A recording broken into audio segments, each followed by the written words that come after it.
Thank you everyone for taking the time to join this afternoon. I know it's, well, this afternoon, I'm not sure where you're joining from because we've got people joining from all over. So thank you so much for making the time to join us this afternoon or now. Welcome to the Grove Conceal Webinar. I'm not sure if you're familiar with Grove. We're a cybersecurity expert solution provider, solution services provider. We've been doing what we do for the last 18 years, providing solutions from Mimecast to Darktrace, do a lot of Darktrace services and product solution sell, and providing services like CrowdStrike and many other services and solutions in between. We very excited today to be talking about Conceal. And Conceal is a lightweight browser that it's a lightweight security browser that's designed to convert any standard browser into a secure browsing tool, providing heightened protection for both individuals and users, individual users and organizations. So basically, security really at the edge, where we're working a lot more recently. Today's session, I'm delighted to have Sami Sabri from Conceal as our guide, taking us through the advantages of choosing Conceal and what impact it's made for other customers all over. Sami's presentation is very lively, so I'm sure you're going to enjoy it a lot. And we're also honored to be joined by Abdul Aziz from Toyota Tanzania. Abdul is very kindly agreed to speak briefly about how Conceal has enabled them to provide additional protection for the users and for the organization, and how it's really impacted them, how it's impacted him in providing better security solution for his team, etc.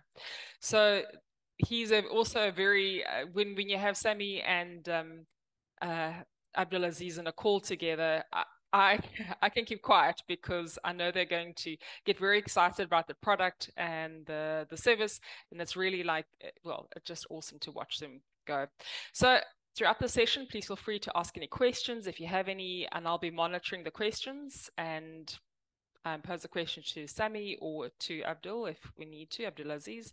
And with that, I'm going to hand over to Sami. Thank you very much. Thank you so much. Thank you so much. I'm really excited for another webinar together. Last webinar, we had so much fun as well as many new discussions. Always an honor, always a pleasure to be with Grove. Before I start speaking about Conceal and the value that Conceal brings to all organizations and all users, I really want to stop for just a few minutes on how the cybersecurity landscape looks today, because I come from a background where we focused heavily on unknown threats, unknown malware. I can see some familiar names on the call, so they probably remember me from my earlier days, where we focused a lot on looking at unknown malware, predicting how malware looks like, threat hunting techniques, hacker techniques. And one of the things I think as an industry we've been doing for many, many years is running after the unknowns, running after the unknown threats, looking at new TTPs, looking at new techniques or tactics used by threat actors or hackers. But one of the things that really used to surprise me a lot, it doesn't surprise me anymore, is phishing, and how phishing is still possibly the biggest problem in cybersecurity. When you speak about phishing to anybody and everybody gives you the answer. I was like, yeah, I know phishing, I know ransomware, I know like SMS phishing, or I know email phishing, or somebody would tell you that I've received an email from somebody claiming to be my second cousin from Nigeria or my third cousin from Argentina, and I want some money, or somebody, God forbid, died in the family and they want to wire me the money. So the concept of phishing to a lot of people is very well known. And the problem with that is, in many cases, because something is so known, we treat it as if it was fixed. Just because everybody is aware about it and everybody's aware of it, we treat it as a problem that I don't need to worry about at all. But the Reports doesn't say that. According to one of the latest reports, 91% of all cyber attacks starts with phishing, which is more than 9 out of 10 attacks. So when I look at this number, and I'm a mathematician by degree, when I look at this number, it's a scary number. While the whole world might be focusing on the next new thing and the next, technique that not so many people are aware of, 9 out of 10 attacks or more start with a phishing campaign. Now, it could be a spear phishing campaign, it could be a randomized campaign, but 91% of all cybersecurity attacks that we see starts with a phishing campaign. Interestingly, another report mentioned that 82%, which is more than 8 out of 10 attacks, involve a human element, a human mistake. Somebody opened something they shouldn't open, downloaded something they shouldn't download, clicked on something they shouldn't click, changed something they shouldn't change. So when you look at these largest two numbers in cybersecurity and the cybersecurity landscape, both of them revolve around the human element. One of the dearest topics to my heart is around credential theft, and this is why you'll see me highlighting more on that topic, because again, based on my experience from the past, we've seen that all the malware that was introduced over the past few years, be it Trojans, be it information stealers, banking Trojans, or ransomware, which everybody doesn't like, and everybody is really worried about ransomware. Most of the new ransomware families involve information credential theft, because the how a ransomware works today is different than how it used to work 2-3 years ago. 2-3 years ago, or maybe even earlier than that, we used to see ransomware, a file you download, you click on it, encrypts everything, and your data is encrypted. But the ransomware groups as of today are much smarter. So when, God forbid, somebody receives a ransomware, first of all, it takes copy of all of your data, credentials, information, then upload it to a secure space, obviously to their own secure spaces, then destroy recovery and backup points, and then they ask for a ransom. Sometimes they ask for a double extortion, simply to give you the data back and then not to sell it to the highest bidder. So the concept of even malware involves a lot of credentials, involves a lot of information theft. Interestingly, and this has been a myth for many years, I got email security, I'm very well protected. While don't get me wrong, I firmly believe in email security, and I firmly believe in the value that email security brings.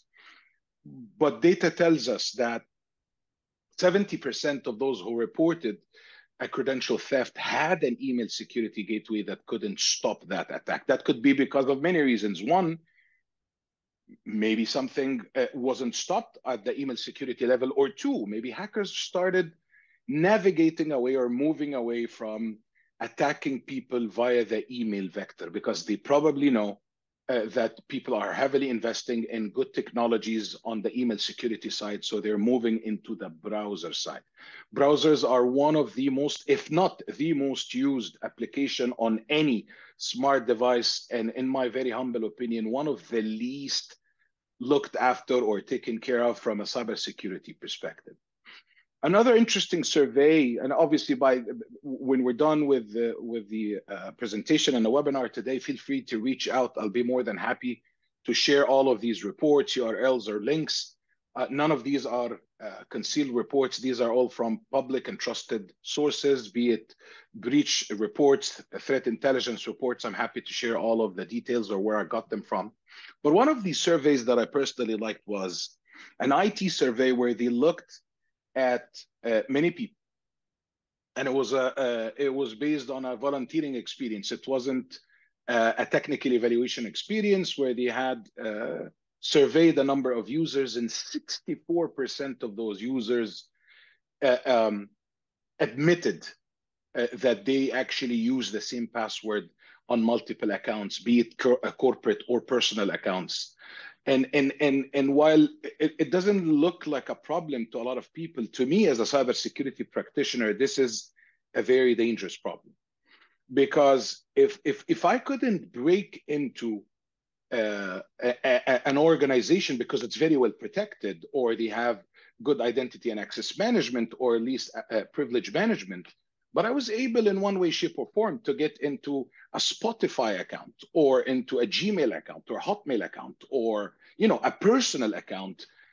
There's a very good and decent chance that the user is using the same password for that personal and their corporate accounts as well. So if I couldn't get into the corporate because they have good security, there's a good chance that if I steal a personal account, which is typically unprotected or least protected in comparison to better enterprises, then there is a very good chance that they are using the same password. I could authenticate, I could log in, and I could continue with my subsequent attacks.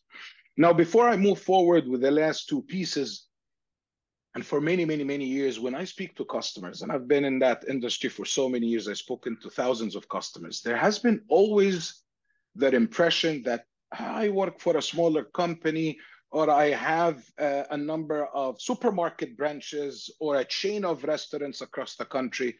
Why would hackers be after me? I think I'm good. I'm small, or I'm a very, small boutique.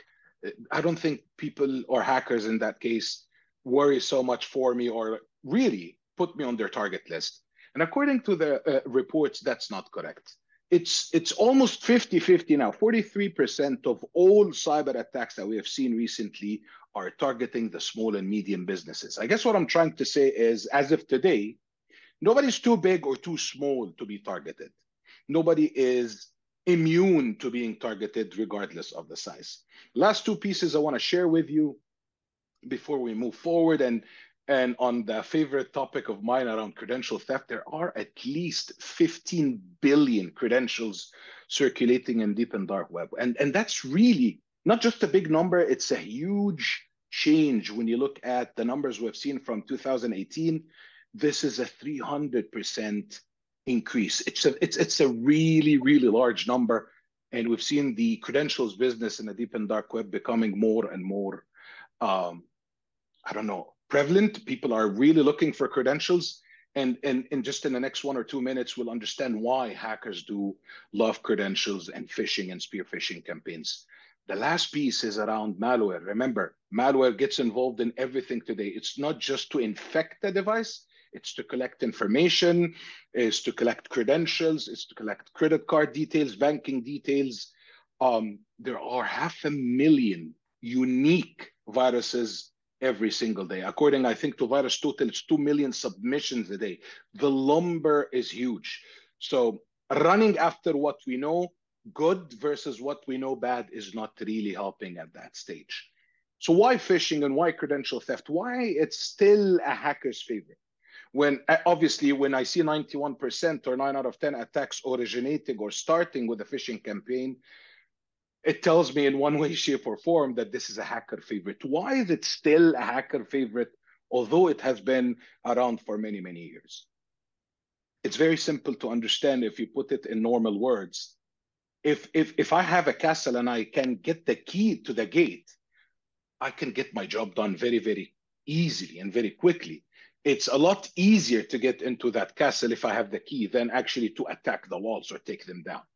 That's number one. Number two, perimeter security is becoming a lot better and a lot more secure by design. Everybody has a firewall today. Everybody has an IPS and IDS. Machines have firewalls. The perimeter security is becoming a lot better and a lot more secure by design. Operating systems come with firewalls and intrusion detection systems. So it's the perimeter security. The walls are getting higher. So it's a lot easier if I could get the key. And on that topic, we know as professionals as well as hackers that users will remain the weakest link. They will always click on things. I'm really happy to have my brother Abdulaziz today, because the very first discussion him and I had was around that topic. Regardless of how much training we do, regardless of how tech people are, where tech savvy they are, they still click on things. They still want to go home. They still want to finish their work as quickly as possible and do the other activities in their day. So they will always click on things. They will always open things.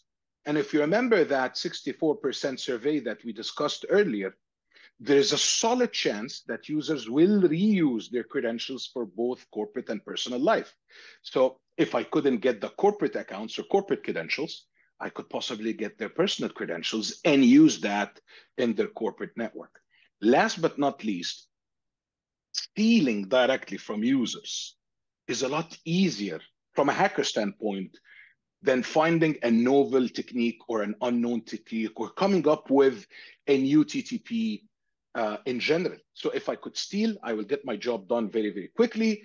I could shift from one victim to the other very, very quickly, and therefore I will have more benefits, again, as a hacker, and achieving higher targets. Now, before I speak about Conceal, the question we always get is, really, why is what we have today is not enough? I have a secure web gateway. I have a proxy. I have an anti-phishing solution that comes with my antivirus, for example, or I have an antivirus.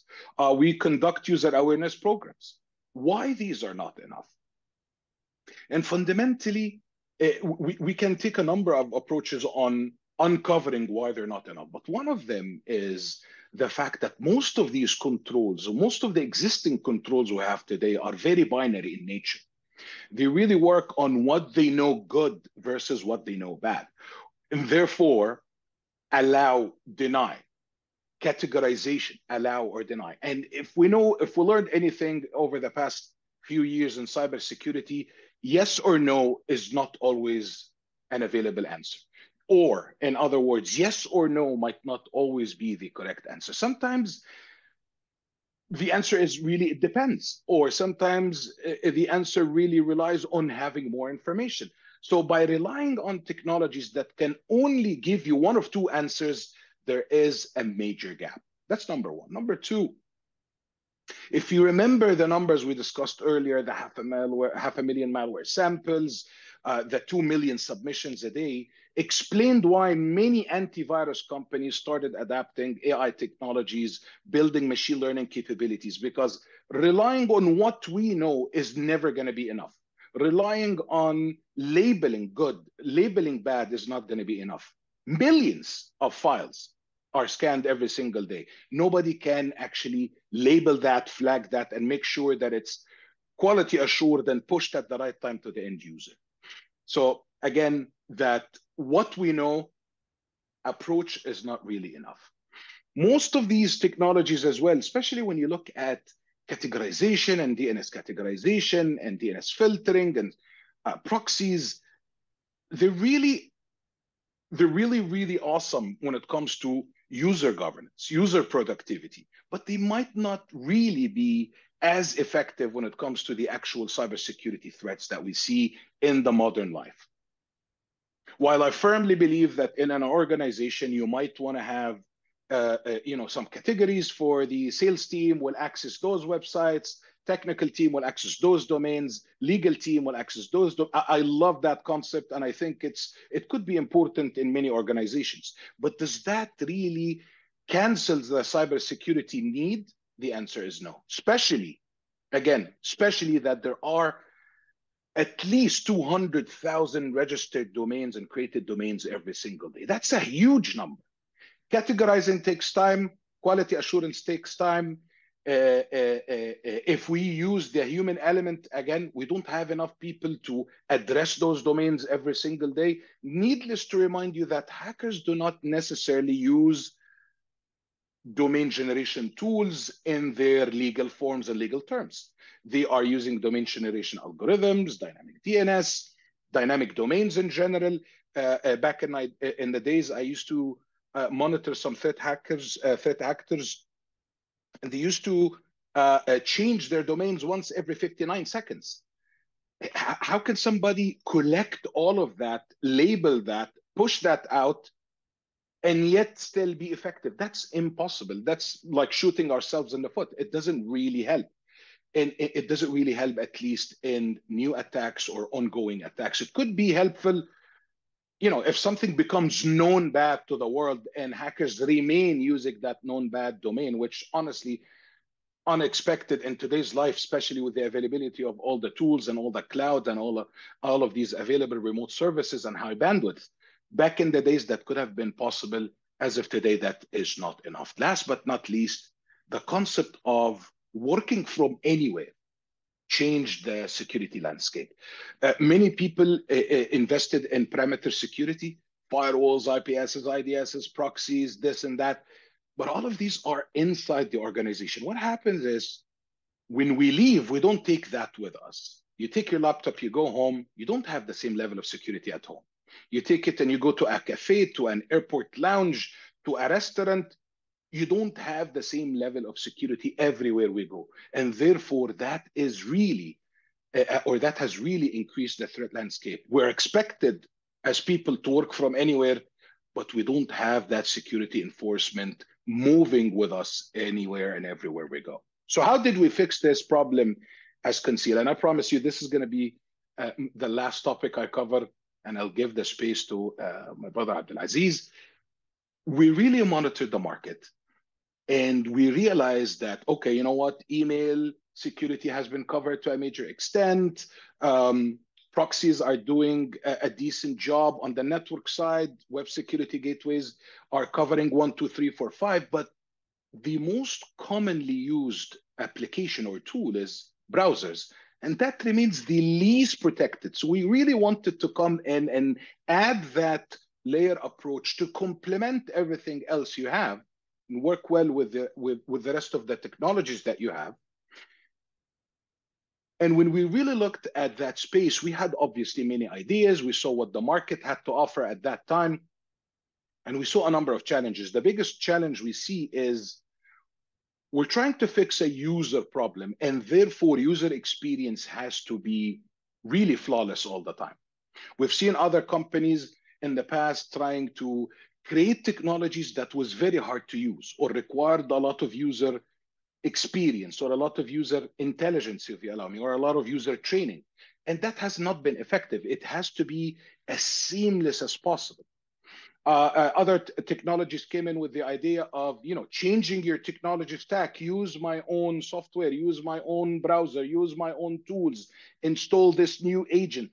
And it was a pain for the IT team. It was pain for the DLP team, the IT policy team, the audit team, because that's a brand new application with brand new enhancements, application compatibility, et cetera. And we spent the past 1 or 2 years, 3 years, enhancing and fixing what we already have.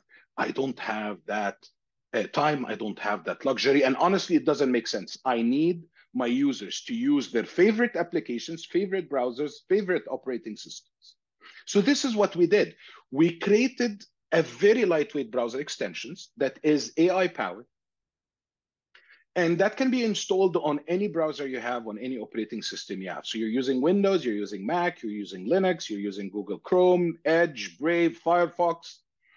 Bring your own operating system, bring your own favorite browser, and we will install ourselves on these browsers as a lightweight browser extension to the end user.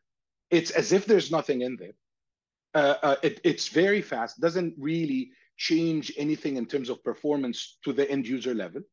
And any web request you click on, any domain you click on, any URL you click on, be it personal, be it corporate, be it from social media, be it from a business application, is it Salesforce, is it an ERP system, is it a Zoom call, is it a Slack chat, anything you click on will be intelligently scanned by our ConcealBrowse intelligent scan engine.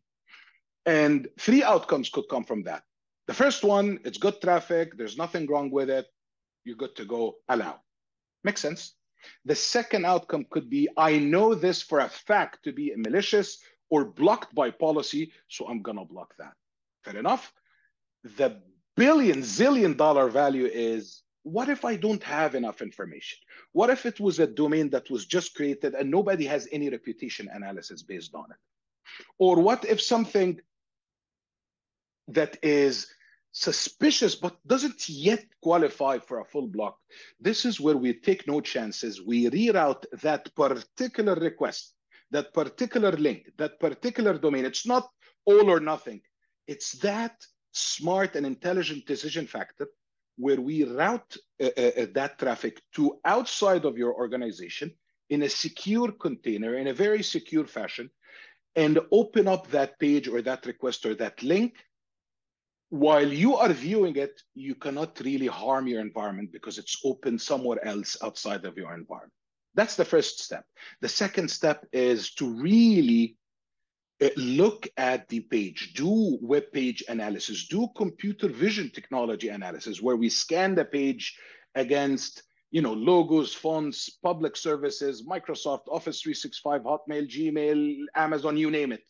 And we can uncover in that area, it's like, that looks like a Wells Fargo bank, but it's not really coming from Wells Fargo. This is an information theft attempt. This looks like an Office 365 page, but it's really not going back to any Microsoft authorized service. So this is bad. And in this case, we'll block your user from entering their usernames and password. So to summarize, it's very lightweight browser extension. It works on any browser you have, on any operating system you have, be it Windows, Mac, or Linux. Good traffic will be allowed as if we don't exist on the browser or on the machine. Bad traffic that we know for a fact to be bad will be blocked. Unknown or potentially malicious traffic will be rerouted outside of your organization. So God forbids, if something happens, it happens outside. If something bad happens, it happens outside, not inside your organization.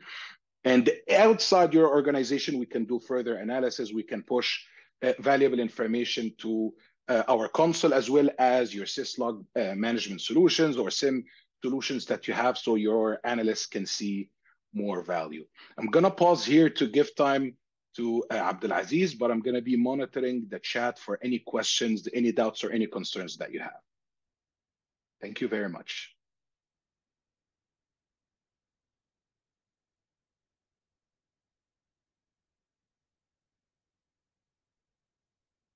Hi, everyone. Am I audible? I can hear you. Yes, loud and clear. Yes, fantastic. Yeah, Thank you. Thank you, and apologies for late joining. Our weather is very bad in our country, Tanzania, but I managed to log in. We had a thunderstorm, so our main link went down, so we're using backup link. As I'm speaking, I'm on the backup link. So good to see Same, good to see Bianca and everyone on board. Just want to give you my quick feedback about Conceal. Conceal has been a solution and hammer for all the things that most of us, we are not aware of it. Like Samir said a lot about the intrusion detections. Every organization will find they already have enterprise firewall. They have tools that can manage spams, viruses on emails. But still, why I was very moved by Conceal Solutions, it's something majority of customers in the world are not yet aware. Most of people think about human firewall. Yes, we give awareness to our employees not to click that link, not to click that link. Look at the source, look at the destination. Was it meant for you? Think before you act. So it reduced dramatically the threats, incidents that's happened through the emails, including ransomware. But still, it's a major problem. Still, we can't rely 100% on human weakness when it comes to security. I'm sure Sami has shown you and explained to you about the weakness that humans are doing. Today, you're not getting them, but tomorrow they may have a weakness to do it, and then you need a solution. So as we move the technology and IoT takes place, people are browsing on the mobiles, people are using internet on iPads, computers. How are you going to control all of it? It's very hard. You can secure your perimeter on your enterprise level, but still hard to maintain devices. You have to invest a lot of money to manage remote endpoint devices. So it's very hard. So with my experience, and in lots of banks in the country, people are hit on the URL. Today, you look in the URL, you feel like this is a secure website. Simply, we're looking the checklist of SSL, check the source, the owner. This is insufficient to recall that this is a secure website. People are hacked through websites, and credential thefts is the most iconic or prone problems to all of us. People tend to save their URL. They don't want to remember it all the time. So they served as as a favorite on the web browsers. So tomorrow they're going into the browsers. I want to remember my bank sites. Just click it. And it looks exactly the same as the original website, but actually it is not. And on that site, shame, you'll see people save their passwords. That's credential theft. And I am one of the customers who's been hated very badly. And the target was my CEO and directors of finance. They're the one who have been doing this silly mistake, saving their URL and in credentials, thinking that I am secured when I'm in the office. My computer is having a very solid antivirus, such as Sophos or Fortinet, you name it in the world. Microsoft Norton, all these will not secure you against mistakes such kind of those where you saved your credentials. So they've been heated. What's happened actually, I just discovered people who are, or the hackers, what they're doing, they steal those credentials and they not act as fast as we all thinking they will do it. They will look on the character, a typical charismatic character of that person. Is it they like to visit the website of the bank? What they're doing, they are doing transferring, they're doing online banking. So they don't hit you by surprise on the time that you expect them to do. They're not doing that. So what they're doing, after getting those credentials, sometimes users use the same credential for the emails. Even if you're using secure platform of email like Office 365, people are hacked.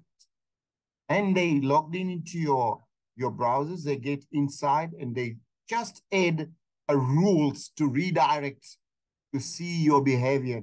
Whom is your acquaintances? What are you talking throughout the day? So director was heated like that. And then I discovered actually there's a rule inside his emails forwarding all the conversation to the hacker. And just a day, they decided to start taking the invoices and the banking informations. So one day he got a call from a bank. I saw you have approved a transfer of this fund. I said, no, it's not me, but you have logged into the system with your credentials. So see how dangerous it is. So after found the Conceal solution as a zero trust solution, it actually makes my life easy because AI is a game changer in the technologies. You want to relax at home. You don't want to get a call from your directors or bosses. You know what? I'm getting funny things on my computer. I'm opening a site. It's redirecting me to a different site. But Conceal has been the engine to save me my life. Since I've deployed, I see people are getting isolated on the site that they frequently visiting, thinking these are genuine sites. Actually, a spot of small thing that by looking at naked eyes, you cannot see it. It's exactly the same site that you have been browsing all over the period of time, and you don't know that someone already changed it. So thanks to Conceal and thanks to Bianca and Sami, when they were introducing, and I nailed them, said, you know what? We can't talk about human or employees awareness training. And we said ourselves, we have empowered enough to our people. It's no more there. Hackers are very cunning and clever these days. They reroute themselves to different environment. If you know how to secure them using engines like spam filtering or increasing your spam levels, self-attachment links, self URL, still people are hitting on the URL. And this zero trust solution of Conceal is magnificent. Back to you, Sami. That was lovely. Thank you very much. That was amazing. Thank you so much. Can I just say thank you so much, Abdulaziz, and thank you very much. This is not a paid advert, Abdulaziz. Thank you so much. I mean, it seems it could be a paid advert, but gosh, and I know you've had so much great benefit from it. So I'm very pleased that you could share that with us today. Absolutely. Thank you, Bianca. I'm looking forward to add more numbers of accounts to your platforms.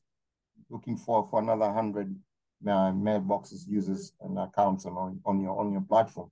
And I urge everyone, and I've not got the time to do it, but actually we need to promote this. This is something, a company who are dealing with spam filtering and managing emails, they are yet to identify the solution like this. I've seen Proofpoint trying to do it, but the URL doesn't work that way that yours is doing, the Conceal one. With AI, still they're getting prompts.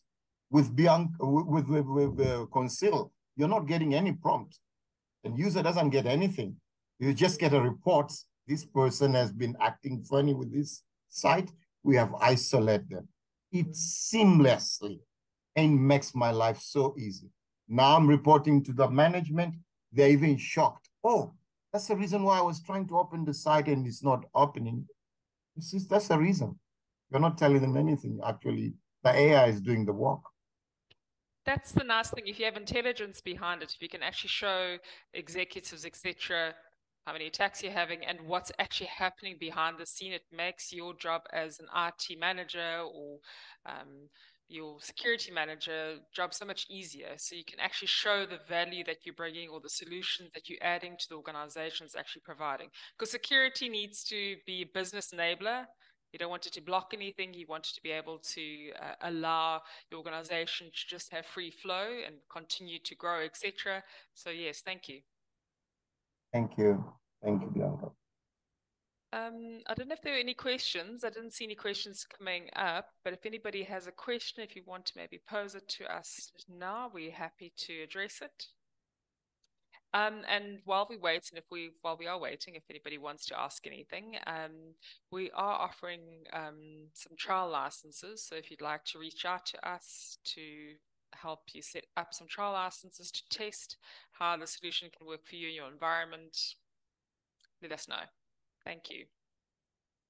I can share more experience on this as well. I've seen people using tools that as a component, or I would say extensions on their URL, on their browsers actually, stuff like LastPassword, a VPN, password managers. Yes, it's helped to some extent, but still we have a weakness of using the same password across many URL that Sunny already mentioned. You still have a chance to be getting hacked with that. So don't feel like when you have a manager, password managers, and you are going to be free out of this. Imagine multi-factor authentication is being recorded heavily on the internet as still getting hacked. Are you feel safe? You're not.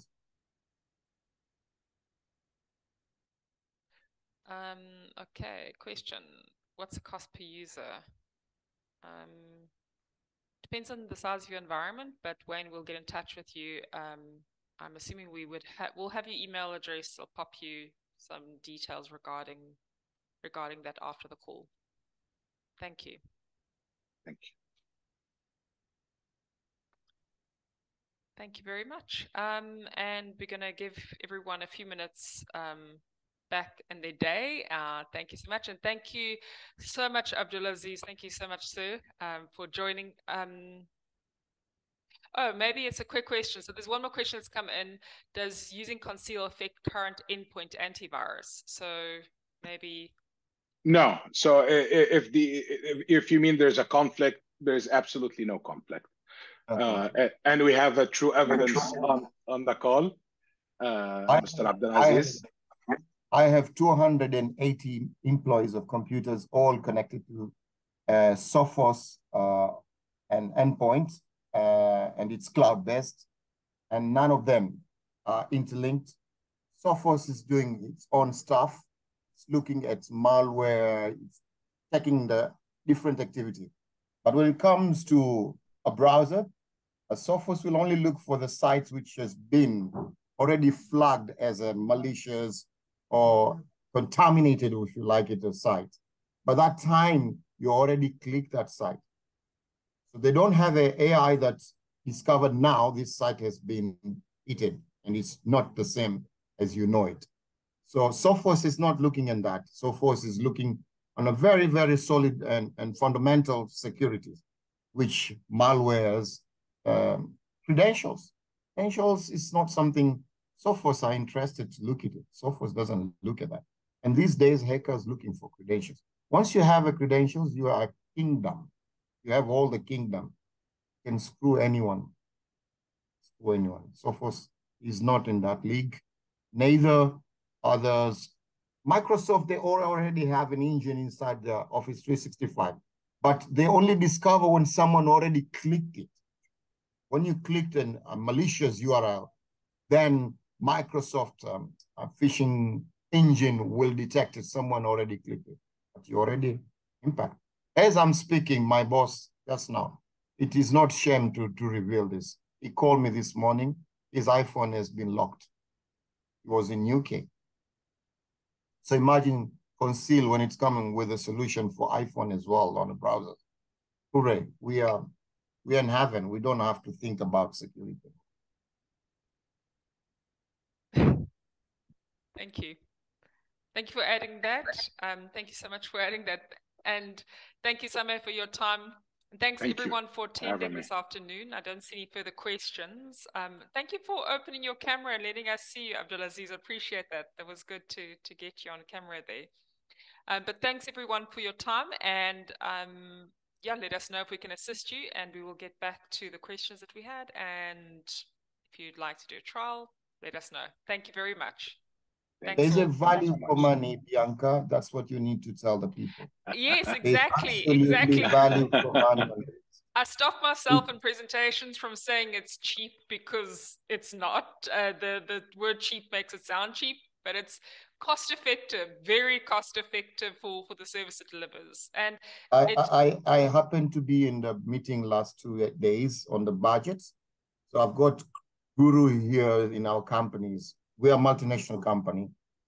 So they're questioning what's the value for money on this. I've done the calculations and I show them how much they have been heated.